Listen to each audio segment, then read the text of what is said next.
You are watching Trinity Episcopal School Production Network. TESPN.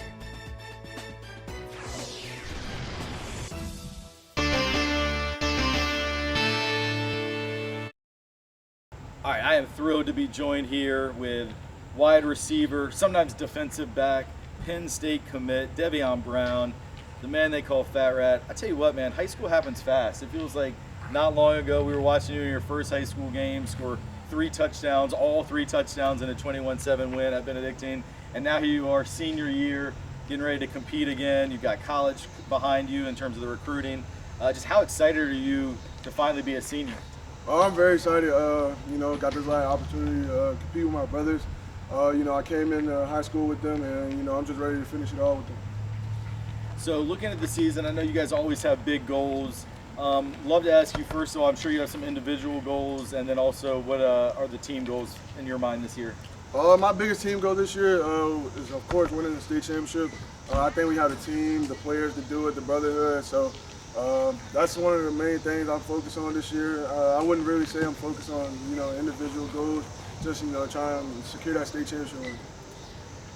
You were kind of standing there in the background when I was interviewing Coach Mickens, so you might have heard us talking about y'all's incredible coaching staff. Mm-hmm. Obviously, everybody knows the head ball coach, Coach Mickens, sort of the leader of the program, obviously, but you've got an incredible staff, and I'm just curious from your standpoint, what assistant coaches really like do you work with the most? Who do you get the most from? And then also, follow-up question, I wonder who's the funniest of your assistant coaches? I think I'll be working with Coach Tink the most. He's a receiver coach now, and just the level he played on, he has so much game and extra details that he's just pouring into us. He just wants us to be the best every day. Crafting every little detail, no matter what it is. So just getting better every day with him. Just taking our game to that next level. So that's the best thing. The funniest coach, definitely got to be Tink. He still got that youngness in him. So yeah. I know Tink well. That is my guy. I have so much love for Tink, so I'm so happy to see him back in this community, pouring back into you guys like he got here when he was here. As far as I know, you actually told me once you don't watch a whole lot of football, but who are some guys at the professional level that you maybe look up to or try and model your game after? I wouldn't really say I try to model my game after anyone. I always try to go out there and just be my best self. But I definitely say I have comparisons to Deebo Samuels, able to catch the ball, run the ball, and create different ways to get the ball in my hands. Well, as a Commanders fan, I'm hoping Deebo does big things on the field this year, just like yourself. And then, you had a reputation as a great athlete all the way back to youth sports. I'd love to hear, when you were just a young kid, just starting out with football and basketball, who were some of the maybe mentors you had that we, here at Trinity might not know about, but that really got you on the right path with athletics when you were a young kid? I would say my big brothers. They played sports growing up, and I was just looking up to them. They played running back, and that's what I played as a kid growing up. So, just watching them play and go out there every day, it just motivated me, to do the same. And reflecting on your first 3 years, I'm gonna predict that the highlight, like the best memory you have in a Trinity football uniform hasn't happened yet. But so far in these first 3 years, what would you say is maybe the game or moment that stands out to you the most? Winning that first state championship, my freshman year, coming in, being a big impact to the team. It was just great, getting that feeling of a state championship when nothing beats that. So that was probably my favorite thing from these past 3 years.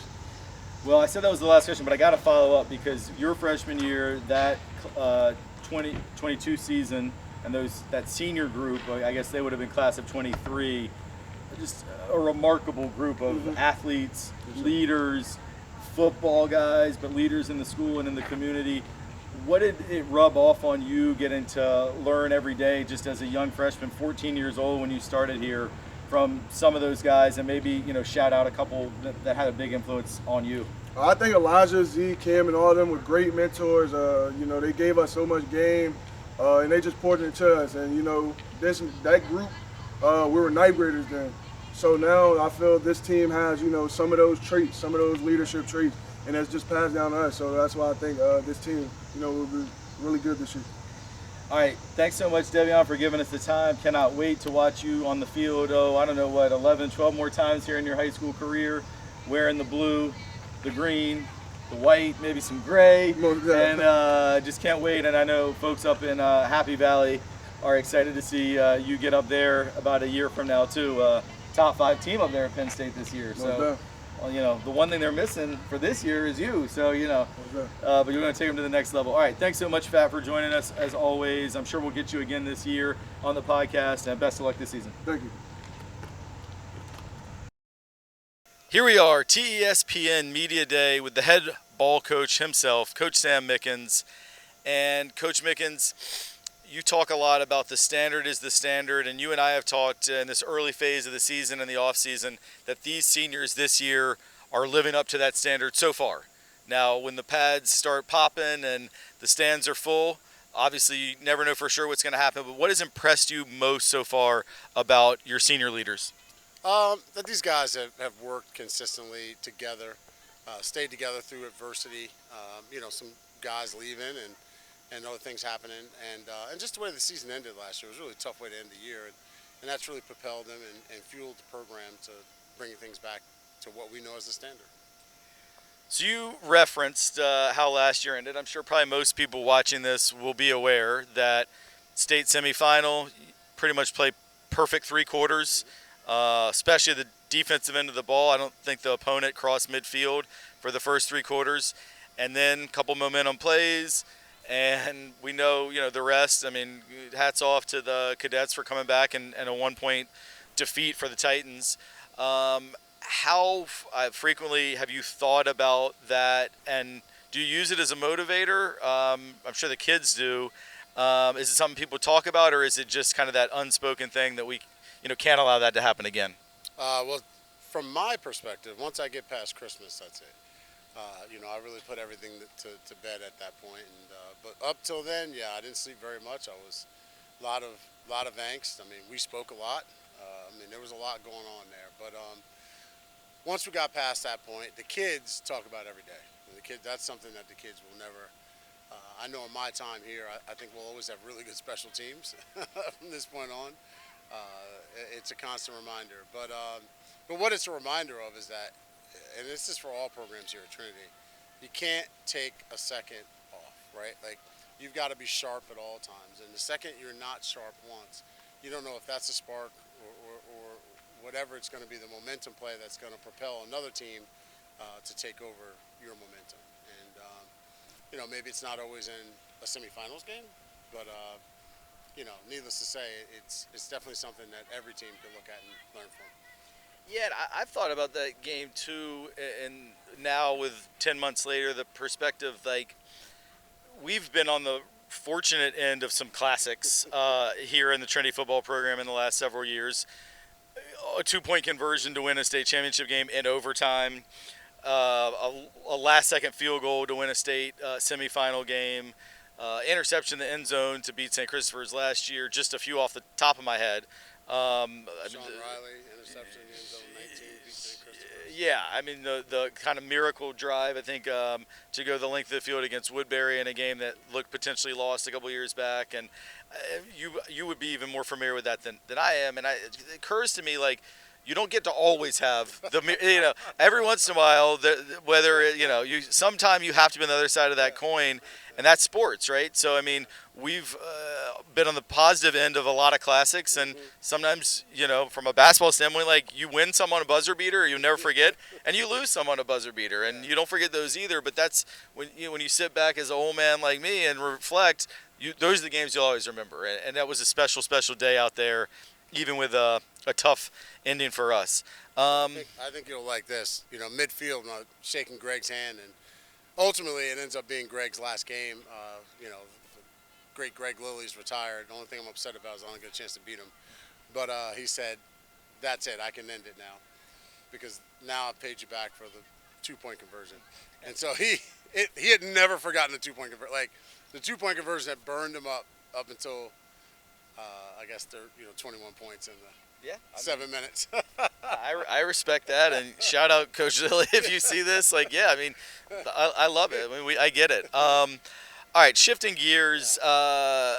we've been fortunate in this program to really, have a starting quarterback for the last 3 years in Tegan Logan, and before that, a lot of stability at the quarterback position for, I think, 3 years of Jack Toscano. So, a lot of high school football programs, usually it's a new quarterback maybe every year. You get a senior who's finally ready, and then he graduates. We've had a lot of stability there, but we have a young man who's going to step up this year, a junior, and Deacon Scogan. Quarterback, obviously, probably the most important position in sports. How's Deke doing? Deke's doing well. He's, in this day and age of transfers and people looking to get immediate success, Deke came in as an 8th grader here, really learned under Tegan, and at no point did he ever, he competed, but at no point did he ever kind of come out of his lane. And I can say that about his parents, too. I mean, this is a salt-to-the-earth type of family. Old school, earn everything you get. And like I said, at no point were they ever saying anything negative about, like, Tegan and his greatness or comparing it. And I say that only because, again, in this day and age, kids rarely wait or they're rarely willing to put in the time and the effort. And families definitely, you see them leave all the time. So this family was salt to the earth, and just really happy and proud of them. I was reading an article last night in the Richmond Times-Dispatch about coaching stipends. You might have seen it for football coaches. I'm not going to ask you about that. But one of the things it talked about was how rare it is in this day and age to have longevity in football programs. I mean, it's such a year-round grind. You have to obviously love it. You certainly don't do it for the money at this level. You've been doing it now as the head ball coach for 12, 13, 14 years. 13. So I'm not asking how much is left in the tank, hopefully many, many years, but I do want to know, as a new season begins, like, how do you, especially with how last year ended, get yourself recharged to go in what is, 4 months where it really becomes consuming? What is the process that you, Sam Mickens, go through to be able to do that year after year? Well, I kind of gave part of the secret away. Get to Christmas. And once, I can get to Christmas and really decompress, and that's the first step. And then all throughout the year, working with the kids, kind of slowly coming back around, getting into workouts with them. And again, they do a lot to bring me back. Their energy is what helps a ton. And then once we get to summer, I kind of have this beach week that I know is really the line. That's it. And it's late June. And we always laugh because it kind of runs into our birthdays right in early July. And I always say July 4th is our Labor Day. And that's the end of it, right? And so by that point, it's time to go. And usually it's kind of, I don't know, it's just football season to me, right? Whether you're thinking about college, thinking about when I was a player, it just feels like it's that time to go. And so here we are. And again, I think this senior group has helped that about as much as any group that we've had here. A lot of leadership. Yeah, so can we talk about a little bit of specifics of who some of those senior leaders are and what they're bringing to the table? You've got them on offense, you've got them on defense, you've got them on special teams. Just talk about your senior leaders on this group. Yeah, so like Ben Rosen, Sam, Miles Love, Mason Love, Davion Brown, Sean Hargan. I mean, they're all over. I mean, they're it's just a great group. Beck Sullivan. There's a great group of young men that have all come up together, and I'm just really proud of them. I mean, I can't say much more about that than that. And they love football. They do. Jack Brotherton, right? Carson. So those guys all love football. They love being around each other. That's another piece of it too. They truly do enjoy hanging out in the locker room. I mean, that 2000 was we were 16 basketball team. Yeah, 16, 17, yeah. Team. I mean, I can remember them practicing during the summer while we're doing football workouts, and then I remember them during the fall every day having workouts, and some football players feeling compelled to go to those workouts. And I just thought to myself, I mean, they've got to be good, right? And then as we're watching them, it just seemed like, same with you. All you want to do is be around them, right? Like, they were just fun to be around. Yeah. And that's how this group is. Like, they're texting and calling, and who knows what it could be. But they're just a fun group to be around. So And it fuels you. So the days are long, but yet they give you energy. they do. Yeah, I'm looking at Davion Brown walking up right now, and I'm really part of it. He's leaving here this year, and it's another one of those kids that's started from day one, and you just like our community will be we'll be at a loss, right, when this group leaves, but because there's so many big personalities in this group. Today in morning meeting, I'm sure there's a video circulating around. Their energy when they came in the morning meeting today, it's palpable throughout our school community. So it's not just, talking about upholding the standard, it's not just on the football field with this group, it's in the community, it's in the school community. They're doing a great job of upholding that standard. One final question I have to ask you is about your coaching staff. You always put together an incredible staff, a loyal staff. Guys come back year after year. They love it. But you've added some guys to this staff. Heavy hitter. So we talked a little bit about basketball. Two of the greatest point guards on the basketball court in Trinity history, and Tink Boyd and Torrey Burston, who I had the pleasure to coach those guys. You have John Deacons, who's had a lot of success in football coaching and a former Division I player himself. Looks like you mentioned the Scogan family. I see Mr. Scogan looks like he's joining on the staff now or doing media stuff. So plus all the guys you bring back, obviously Wally and Malcolm and Coach Rosen and all on down the line. We got to mention. You got like in all seriousness, like everybody says, I have the best staff in the state, but seriously, you have the best staff in the state, don't you? Yeah, we do. Yeah, it's not. I'm not gonna say it's not even close, but it's the fact that these guys want to do this for us. They love being around the program.